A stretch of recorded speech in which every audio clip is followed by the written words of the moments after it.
Canadians are known for being friendly and polite people. I'm so sorry. I probably parked too close. Or maybe I distracted you and you lost your balance. Sorry. Okay guys, for today's video ay i-feature natin ang 10 bagay na mapapawaw ka na lang talaga sa Canada. At dahil sa peaceful lang aming lugar, feeling may zombie na lang kami sa paligid.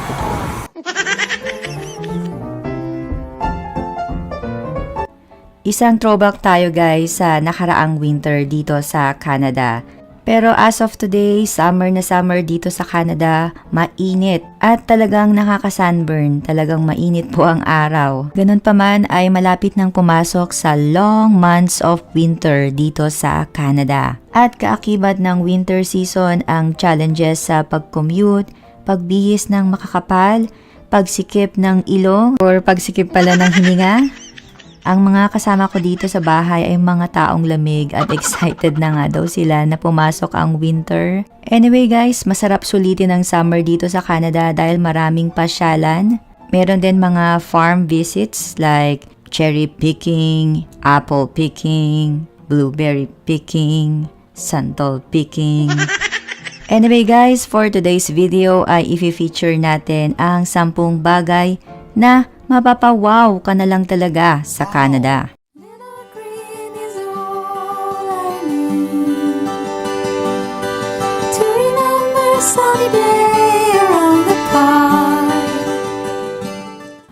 Canada as the second largest country in the world ay marami ding mga bagay na magpapawaw sa'yo. Kung ikaw ay papunta na rito or nagbabalak na pumunta ng Canada, this video is perfectly for you. Para alam mo na, let's start! Alam nyo ba guys, Canadians are known for being friendly and polite people.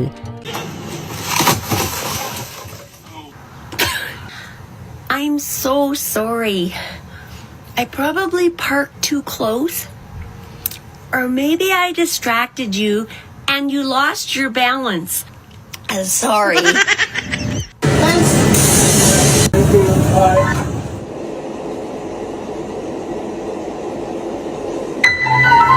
Yung tipong nagbabatian kayo kahit hindi kayo magkakilala. I remember nung unang-unang araw namin dito sa Canada ay na-experience na namin ang good thing na ito. Naalala ko noon pag sumasakay kami sa elevator ay ayun, ngumingiti yung mga tao doon.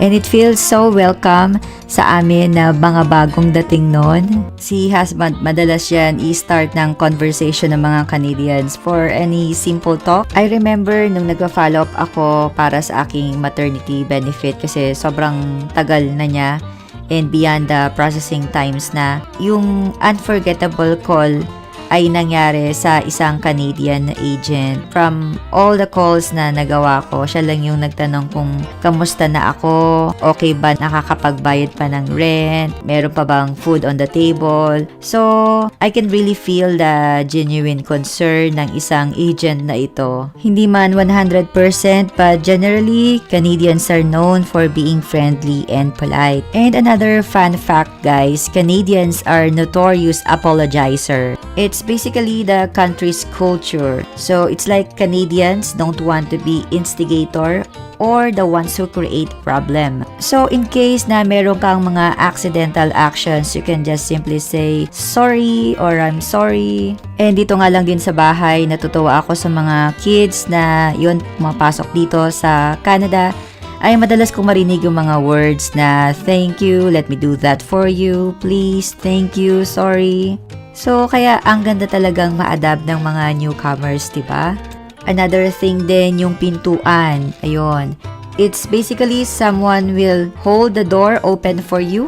So, in return, ayun, sabihin mo na lang na thank you. Hindi man po 100% ay ganito ang mga tao. But basically, you will really feel na friendly and polite ang mga tao dito doing some act of kindness for you. Number 2, nature and beautiful scenery. Ito talaga yung literal na mapapawaw ka talaga dito sa Canada. Ako personally, ang dami kong gustong bisitahin sa loob ng Canada. May mga napasyalan na kami dito sa Alberta province at talaga namang breathtaking. Hindi ko akalain na talagang meron palang mga ganito na nakikita ko sa mga posters, wallpaper, talagang totoo pala talaga sila. And for me, ito yung mga major factor bakit ko gusto si Canada because of its nature and beautiful scenery. Ang dami pa namin gustong bisitahin din na iba't ibang mga provinces pero sa ngayon, busy pa kami sa pag-aasikaso sa bahay. Pero in the near future, ang dami ko talagang gustong itry kahit mga outdoor activity. So if perfect time comes, ayun, itatry natin ang mga yan. Kaya ngayong summer, ang dami ko nakikitang mga post ng aking mga kaibigan na pumapasyal sa iba't ibang lugar dito sa Canada. At ang sarap lang talaga mag-road trip. Next, number 3, easy job requirements. Basic things lang po ang hinihingi. Ang mga ito ay meron na po kayo, talagang ipapasa nyo na lang. Usually, ang mga pinapasa dito ay SIN number, identification card, direct deposit account, and yung status mo kung PR ka or work permit. Dito guys, napakadali na magsimula sa first day ng iyong trabaho dahil sa hindi mahirap ang requirements. Wala na po kayong kukuning panibagong permit, wala na kayong pupuntahan na any government agency, wala nang medical, wala nang NBI. Talagang mag-i-start na lang po kayo na magtrabaho. Number 4, free healthcare. Meron na po akong nagawang video about the controversial healthcare in Canada. And as they say, hindi po ito libre dahil sa ito ay naka-underneath sa ating mga tax na binabayaran. Which is true. I highly recommend na panoorin po ninyo ang video na ginawa ko na ito para magkaroon po kayo ng idea how the Canadian healthcare works here. And it's really gonna be beneficial sa mga newcomers dito sa Canada. Personally, ako masasabi ko na I am satisfied. Talagang hindi po siya 100% perfect. May mga flaws ang healthcare ng Canada. But still, looking back sa Philippines na aking pinanggalingan na country ng aking family, I can see a huge difference. Here in Canada, it's very intentional, talagang madaling i-access ang free healthcare dito sa Canada. Though as a newcomer ay may mga requirements ang mga provinces for eligibility. Kaya guys, I highly suggest na panoorin po ninyo ang aking ginawang video about the controversial healthcare in Canada para makuha niyo po yung idea, yung overview ng healthcare and how it works here in Canada. So kami guys, na-access na namin ng medical dito sa Canada ng libre, and most of the time sa sarili ko, nasasabi ko na wow, iba talaga pag sa Canada. Wala na yung mga unexpected expenses because of the medical expenses. Ang mga napakamahal na immunization, vaccine sa Pilipinas ay iyon, libre din po dito sa Canada. And again guys, meron pa rin itong imperfections. But still, personally, I appreciate the healthcare here in Canada. Number 5, free public schooling for elementary to high school. This is also a huge wow factor for me dahil sa kahit na dumating kami as temporary residents, ang husband ko po ay nag-aral dito as an international student, and kung interested po kayo sa kanyang student journey here in Canada, feel free to visit ang playlist ng aming channel. So kami po kahit na bagong dating lang sa Canada, wala pang permanent residence before, ayun po, nakaka-access kami ng free education here in Canada. At talagang wow factor for me dahil sa expensive na po ang education in Philippines dun sa aming experience. Though dito sa Canada ay hindi po 100% ay libre lahat-lahat, pero generally, ang tuition po ay libre. May mga miscellaneous or school supplies na babayaran, pero still minimum pa rin or minimal pa rin at hindi ka gagastos ng malaki katulad ng tuition. Pagdating naman po sa tuition fee ng college, since dito po sa Canada ay may bayad na pag-college. Pero pag permanent resident na po kayo or citizen ay hindi po mataas ang binabayaran. Having the domestic rate ay talagang mura na po. Kaya naman Canada is one of the most educated country in the world. Hindi naman din po challenge na mag-upgrade na kung kayo po ay may edad na or nasa 30s na, 40s na. Hindi po iba na magba-back to school ang mga ganitong edad dito sa Canada. Dahil normal lang po ang mag-upgrade ng education dito. And meron pang mga tinatawag na student loan, grants. Kaya naman, education in Canada is very much accessible. Next, number 5, Canada's air quality. Alam nyo ba guys, Canada's air quality is consistently ranked among the cleanest in the world. And this is according to the World Health Organization. But still, there are causes of air pollution here in Canada. Example na lang nito, ang mga vehicle emissions, fuel oils and natural gas to heat homes, yung mga products, manufacturers, and power generation, and kasama na rin yung mga coal-fueled power plants. So, these are the key drivers of air pollution in Canada. Pero dahil sa laki ng Canada ay iba-iba pa rin per city yung air quality. I remember nung unang dating ko dito sa Canada, ang unang-unang napansin ko talaga is yung hangin. Paano ba naman, nag-take time talaga ako na langhapin yung hangin at ang gaan sa dibdib and amoy puno. Yun talaga yung napansin ko. Parang amoy dahon. And napansin ko na rin dito pagka galing ako ng work last year, dahil po nag-work ako last year, pag nililinis ko yung mukha ko, wala na talaga akong makukuha na dirt sa aking mukha. Makikita ko sa bulak na walang brownish thing na nandun sa bulak. Talagang para lang naghilamos lang din ako. So, napansin ko talaga na malinis pala talaga ang hangin. Unlike kasi sa Pilipinas, diba, mag-commute ka lang doon. Open air vehicle, ayun, medyo malagkit na yung buhok, mabilis siyang kumate dahil sa mga dirt. Tsaka talagang obligado ka na maghilamos pag galing ka sa labas kasi ayun, talagang makikita mo yung mga dirt sa mga bulak pag nililinis mo na yung mukha. Kaya naman, personally, ito yung unang-unang nagpa-wow sa akin sa Canada. Number 7, public transportation system. Alam nyo ba guys, all cities and most major towns in Canada have a public transportation system. May mga schedule po ang dating ng mga iba't ibang klase ng transportation dito sa Canada.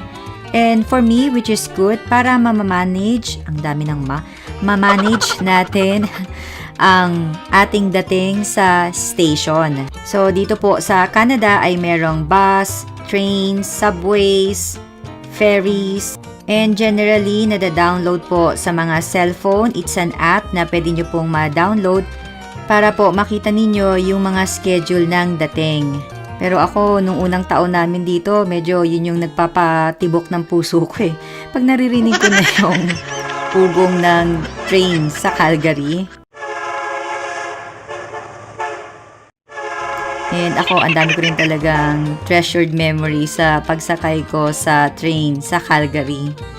And yun yung mga oras na solo flight ka, you're on your own. And I could say in general na maganda ang transportation system dito sa Canada and hindi na stressful ang pagbabiyahe. Hindi na po katulad ng experience sa Pilipinas na talagang sardinas tayo sa mga bus na 10 pa, 20 pa. Yung tipong Spider-Man na si Kuya Conductor. Pero dito po sa Canada, faster commute, more convenience, and lower emission na po tayo dito. Malayo na po dito ang 30 minutes na biyahe. Next, number 8, another thing na nagpapawaw sa akin dito sa Canada ay libre po na manganak dito sa Canada. So again guys, since tayo ay nagtatax, nagbabayad ng tax, ito po ay kasama na sa mga benefits na nakukuha natin from our taxes. During the consultation, ultrasound, mga basic laboratory test, lahat po yun ay covered ng public healthcare system. At kasama na rin yung mga vaccines na kakailanganin mo para maging healthy ka during your pregnancy. So ako po personally ay na-experience ko po ang manganak last year dito sa Canada as a temporary resident. Ibig sabihin po ay hindi pa po kami noon permanent resident. Pero ganun pa man, dito po sa province ng Alberta ay na-meet ko po yung requirements at ayun, libre po akong nanganak dito sa Canada. And another thing na nagpapawaw sa akin dito sa Canada pagdating sa pregnancy is hanggang 18 months ay pwede kang mag-maternity leave. Mahigit 1 taon, guys. Wow! At talaga namang nakakalakad na noon si Junior. Sa unang taon ni baby ay nandun po kayo para makita ang kanyang mga milestones. Diba ang saya? And wait, there's more.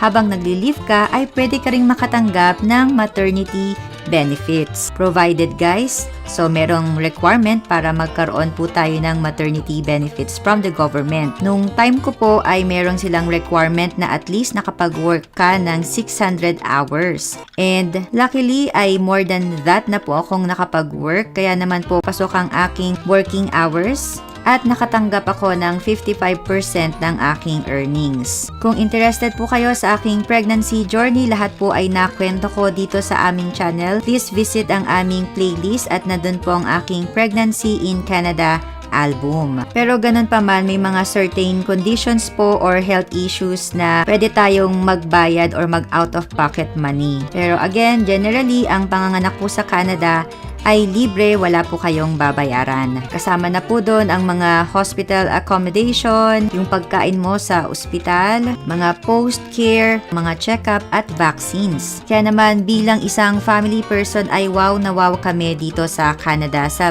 benefits nila na ito. Malapit na tayong matapos, guys, and by the way, kung di pa po kayo nagsasubscribe sa aming channel, please consider subscribing.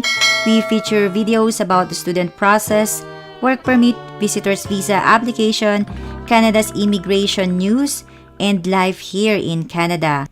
Please click the bell button para ma-notify po kayo kung meron kaming new upload. Number 9, multiple jobs. Ito naman pwede maging negative or positive. So basically, guys, dito sa Canada ay meron pong full-time job and part-time job. Ang maganda po dito ay meron tayong other option kung hindi tayo makapag full-time job.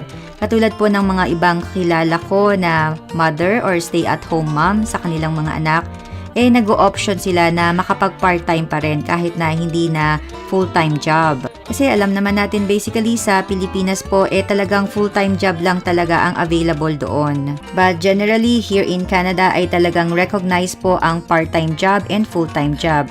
Kaya pagka mag-a-apply po kayo para ito sa mga newcomers ay tanungin nyo po kung ito ay full-time job or part-time job. So this is another wow factor in Canada para ma-work out natin ang ating mga babayarin. Dahil basically pwede pa rin magtrabaho kahit part-time lang. Bottom line, it's all up to you guys kung gusto nyo kumuha ng part-time and full-time. Alam nyo na po yan, malalaki na po kayo. Kung kaya ng katawan, go po tayo. Kung kailangan ng kaperahan, merong magandang purpose, bakit kailangan tayong mag-double job, kayo po ang nakakaalam niyan. So basically, ang ibig sabihin lang po nito is you have the opportunity to earn more. Kayo na po ang bahala kung anong dahilan ninyo at kayo ay nagdo-double job. Last, number 10, na nagpa-wow sa akin dito sa Canada ay ang kanilang mga big sale. Sabi nga ng store, big sale and save. Pero save nga ba talaga? Nasa sa inyo po yun kung oo, nakakapag-save tayo pag bumibili tayo ng sale or napapagastos. But honestly, in our real world, ito yung isa sa mga happy moments, rewarding moments ng mga nagtatrabaho. But again, kayo na po ang nakakaalam nito kung makakabuti sa inyo ang pagsisale, ang pag-shopping ng mga sale, or nakakasama dahil napaparami ang ating mga binibili. Pero guys, kidding aside, dito talaga sa Canada ay big time sale ang mga stores. Yung mga branded na nakikita natin, Nike, Adidas, Guess, ano pa ba? Kate Spade, iba't ibang mga sikat na branded, ay talagang maganda rin magbigay ng mga sale. Hindi po kuripot dito na 10%, 20%. Talagang dito malalaki, 70%, 50%, and then on top of that, in your overall total bill, ay may discount ka pa. So may mga ganong senaryo. And meron pa din ditong strategy ang mga store. Pag nakabuo ka or nakapag-total ka ng 400, 500 ay may additional ka na discount. So may mga ganon talaga na kayo na po nakakaalam niyan. You can control yourself. Kayo lang po ang makakaalam kung ito ay within your budget pa rin or outside the budget na. So it is really important not to be impulsive.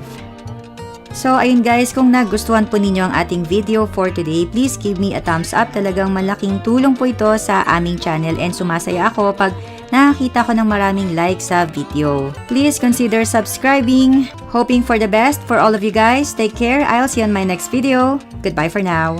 Why would you look outside yourself when you have all of the world inside?